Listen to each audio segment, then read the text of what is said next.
Shalom, selamat pagi. Saya Pendeta Kartini yang melayani di Resort GKI Pulang Pisau, mengajak saudara untuk mendengarkan renungan harian yang sesuai dengan Almanak Gereja Kalimantan Evangelis, yaitu terdapat dalam 2 Raja-Raja pasal 9 ayat 30 hingga yang ke-37 dengan judul Isabel dibunuh.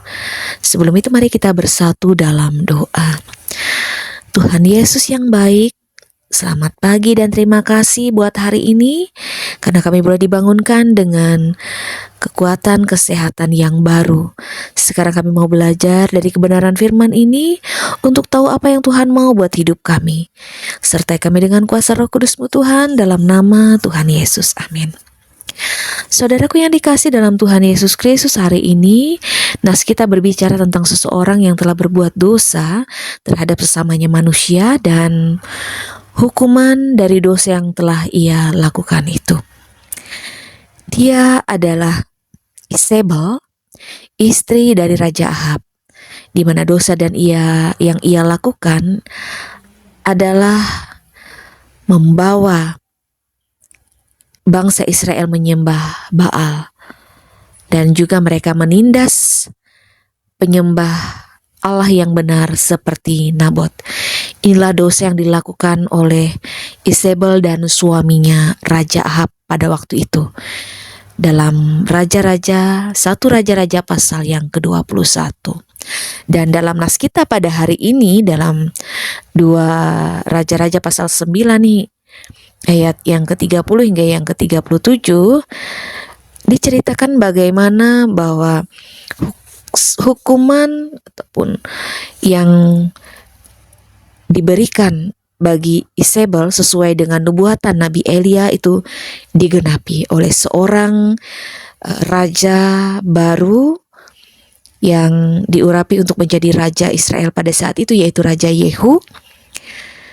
Dan ia membuat Israel kemudian mati dengan cara dilemparkan dari jendela, sehingga ia mati dengan cara yang menggenaskan. Pada saat itu Raja Yehu memerintahkan itu semua kepada 2-3 orang pegawai istana yang pada saat itu melihatnya, datang untuk menemui mereka.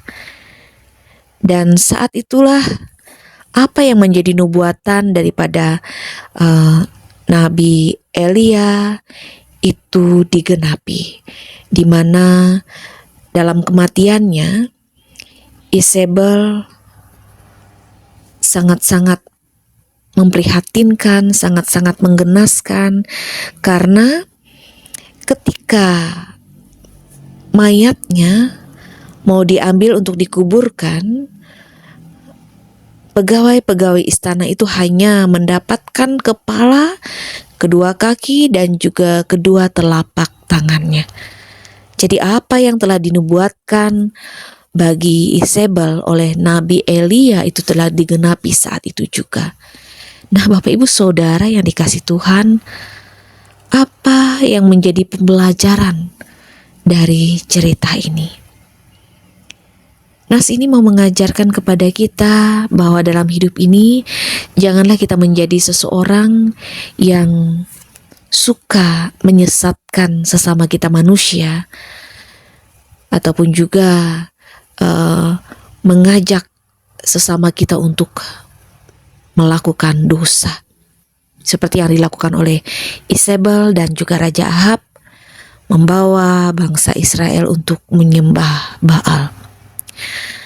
Dan nas ini juga mengajarkan kepada kita bahwa dalam hidup ini kita harus waspada terhadap penyesatan itu sendiri atau dosa, agar kita tidak mendapatkan hukuman daripada Allah. Allah yang suka akan kekudusan, Ia tidak ingin umatnya untuk melakukan dosa itu sendiri.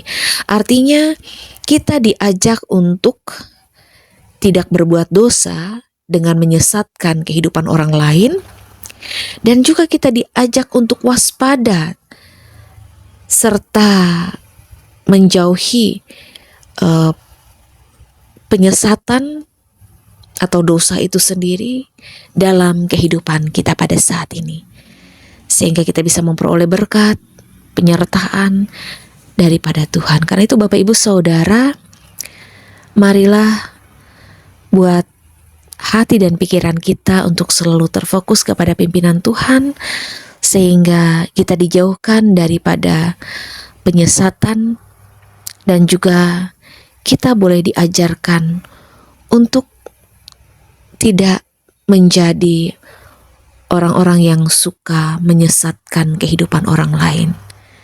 Bila kebenaran firman ini boleh menjadi berkat buat kita semua. Amin buat firman Tuhan. Mari kita bersatu dalam doa. Terima kasih atas firman-Mu hari ini ya Tuhan. Biarlah apa yang kami dengar dapat jadi pedoman dan pembelajaran dalam kehidupan kami setiap saat. Kami tidak menjadi orang-orang yang suka menyesatkan sesama kami manusia. Dan juga kami boleh diajak untuk menjadi orang-orang yang boleh selalu waspada terhadap penyesatan itu sendiri. Tuhan Yesus, saat ini kami juga berdoa bagi jemaat-Mu yang ada di wilayah GKE Yerusalem Taheta ataupun di daerah Bereng. Biarlah mereka semua selalu dalam berkat dan perlindungan Tuhan dalam hari-hari hidup yang mereka jalani. Mereka bisa hidup dalam damai sejahtera-Mu setiap hari. Bahkan bagi mereka yang pada saat ini Tuhan percayakan untuk melayani jemaat di sana, Tuhan berkenan juga memberkati kehidupan mereka.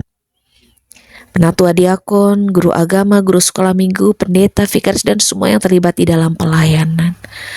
Agar mereka boleh selalu melayani dengan penuh sukacita dan ketulusan hati. Berkatilah kehidupan mereka Bapa. Inilah harapan kami hari ini. Jadilah sesuai dengan kehendak-Mu Tuhan, dalam nama Tuhan Yesus Juru Selamat kami, yang sudah mengajarkan kami berdoa demikian.